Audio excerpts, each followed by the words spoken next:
Welcome to the Slop Temple. We pray this video helps. You'll begin by verifying prerequisites so nothing blocks the change. Make sure the computer is awake, unlocked, and you can open settings or the Action Center. If you're on a laptop, confirm any hardware Wi-Fi switch is turned on. Once done, sign in with an account that can change system settings. You may need an admin password. Now open the system tray or press Windows plus A to reveal quick actions so you can access the Airplane Mode toggle promptly. You'll now perform the main action using built-in controls. In Windows, press Windows plus A and find the Airplane Mode tile. Click it off.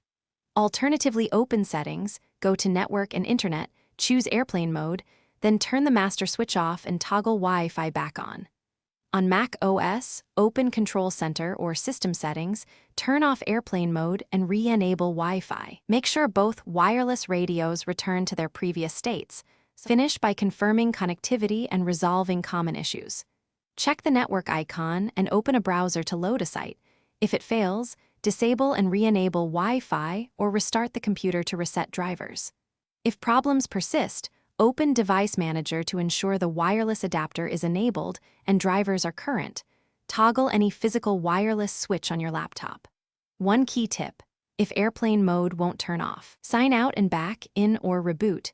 That often clears a stuck toggle or service lock. Thanks for watching. Consider subscribing if we helped you.